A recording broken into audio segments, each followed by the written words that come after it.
So this video focuses on Chapter 23, which focuses on transoceanic encounters and global connections. So the leaders of European explorations into the rest of the world were the Portuguese, who originally sought fish, seals, whales, and timber. They were also hungry for land, leading to discovering the Azores and the Madeira Island.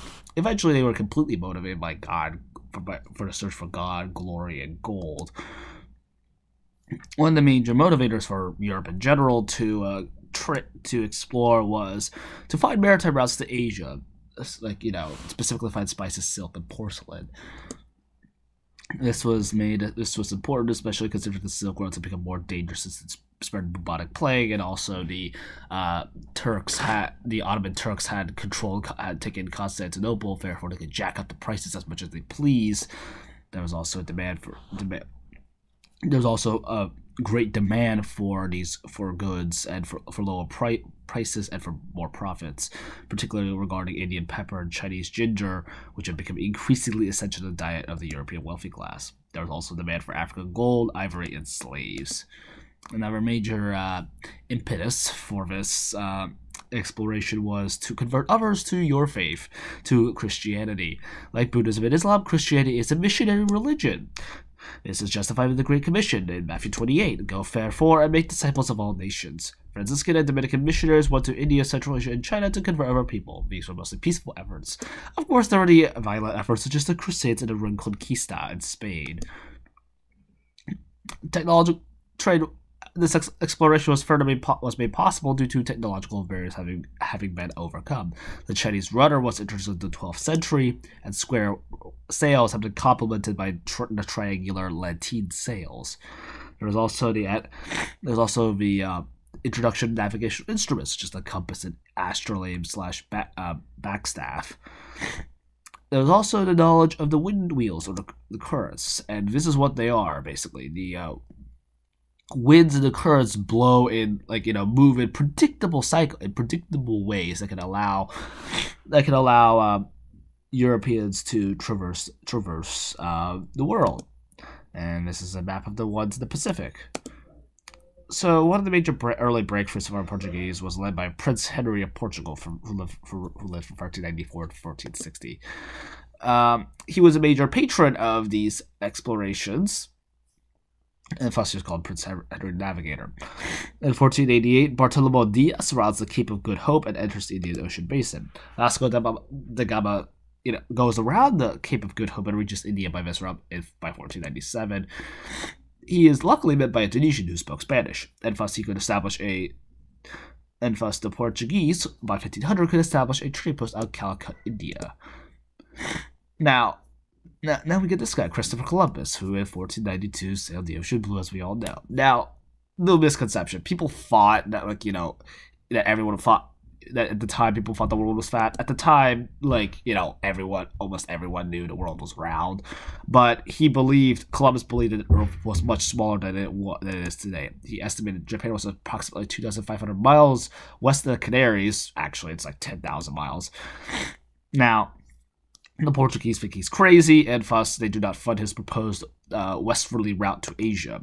However, Fernando and Isabel of Spain underwrite his voyage. In 1492, as we all know, he discovers Columbus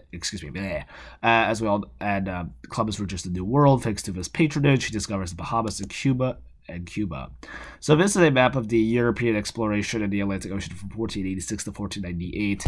We can see Christopher Columbus. We can see Bartolomé Diaz going here and reaches the Cape of Good Hope, but just doesn't get there. And we also get Vasco da Gama, who goes around it and reaches India. Then we also get Christopher Columbus, going here, starting off from Spain. Yay, we reached the new world, but he thought it was Asia. Then it goes back to Spain.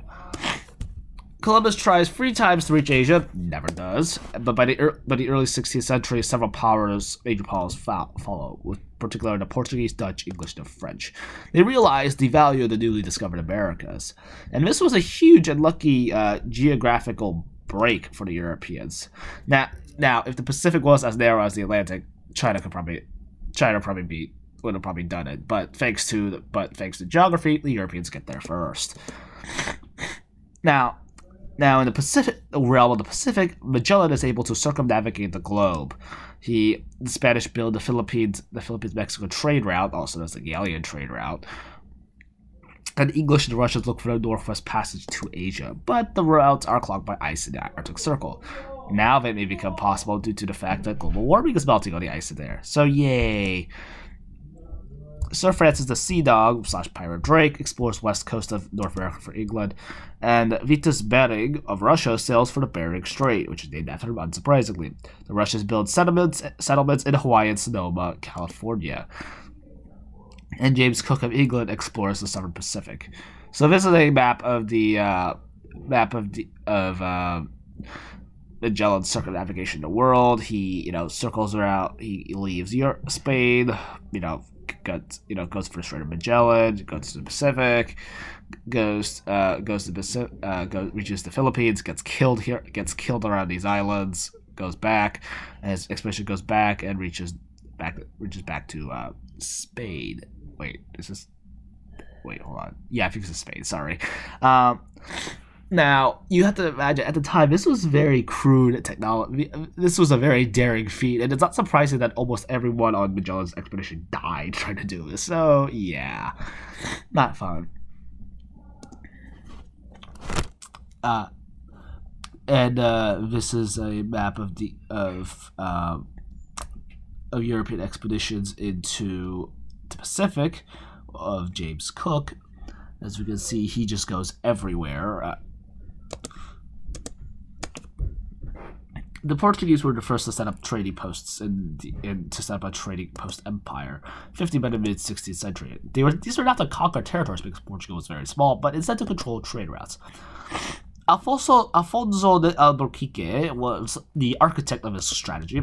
He basically mandated that all ships that seek to trade seek to trade must go for a Portuguese trading post. If they don't, the violence would be executed or have hands amputated. Yet the Arab, Indian, and Malay merchants continued to operate. Portuguese controlled the clans by the mid-16th century. The English and Dutch merchants later built trading posts on Asian coasts and sought to channel through them as well.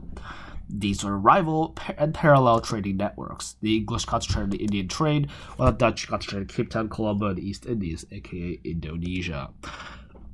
Now, they had an advantage over the Portuguese because they had bigger populations and they sailed faster, cheaper, and more powerful ships. Now, you don't need to read this completely in detail, but basically one of the major technological innovations that allowed the Dutch to fly past the Portuguese was the flute, which is a sailing vessel dedicated to trade. So it was cheaper to build. As a result, it was cheaper to build and carry twice the amount of cargo and could be handled by a smaller amount of crew. Another major advantage was trading companies. For example, the English East India Trading Company established in 1600, and the Dutch United East India Company, or VOC in Dutch, established in 1602. Private merchants advanced funds and launched these companies. There was some government support, but these were all privately owned enterprises, so some early capitalism. It was helped by the fact that these companies helped establish the idea of the limited liability corporation. Basically, if a corporation fails, one person isn't just taking all the costs of failure with it. Instead, the price of failure is shared among multiple investors. Therefore, investors are more likely to take risks. These companies were enormously powerful. They were empowered with the right to engage in trade, build posts, and even make war. Basically, think of it to give you an American analogy. Think of the United Fruit Company. These were exceptionally profitable. The Spanish conquered the Philippines, named them after King Philip II.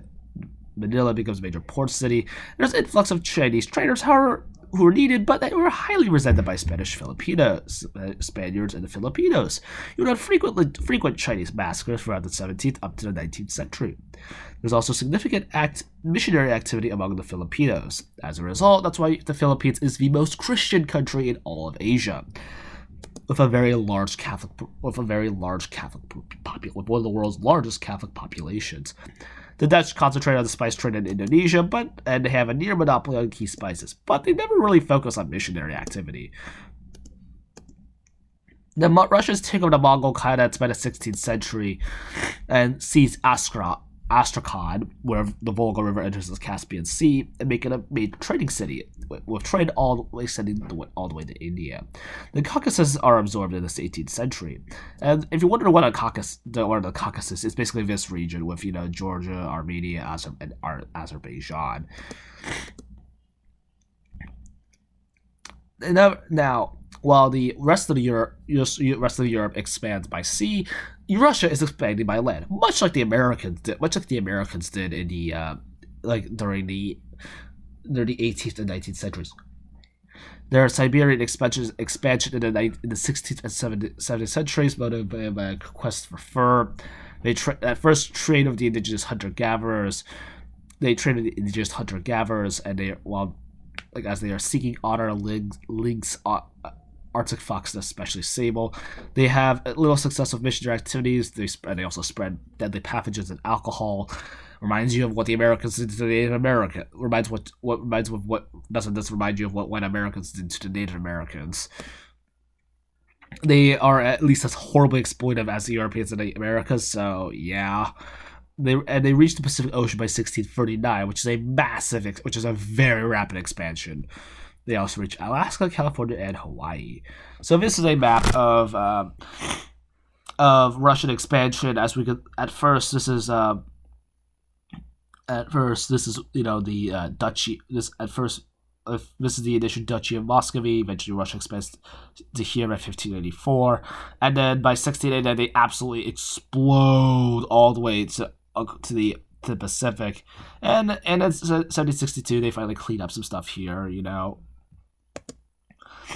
And if you're wondering what this looked like before Russia expanded, this is basically a map of it. Various khanates, and some Paleo-Siberian peoples. The early settlers who occupied Russian Siberia they include misfits, criminals, and prisoners of war who were exiled there. It will also include disgruntled peasants who migrate east because of better working conditions. Trading posts develop, and the Russian population expands dramatically. By 1763, 420,000 Russians in Siberia, outnumbering the indigenous peoples 2-1. So this is a Russian convict and village. As you can see, conditions aren't exactly very nice.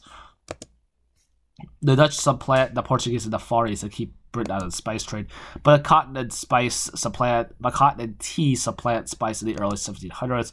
France takes Madras, India in 1746 for a short while, and this imperial rivalry becomes part of the 7 Years' War. The 7 Years' War pitted Britain and Prussia against France, Russia, and Austria in Europe. There are multiple theaters in India, Caribbean, and North America. Unsurprisingly, Winston Churchill called this the first true world war.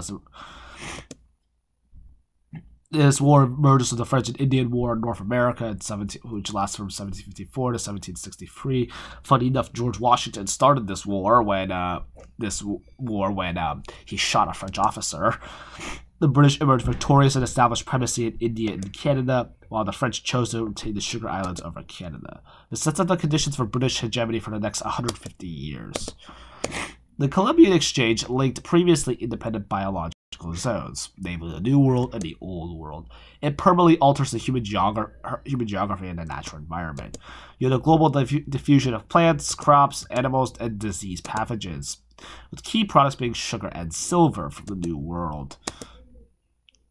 The spread of epidemic diseases to the New World from the Old World was the biggest demographic catastrophe in history, with the main culprit being smallpox, but also measles, diphtheria, whooping cough, and influenza contributing. This catastrophe was not helped by the fact that people living in the Western Hemisphere or Oceania had no prior exposure to these diseases. As a result, they had no inherited or acquired immunities. Alright.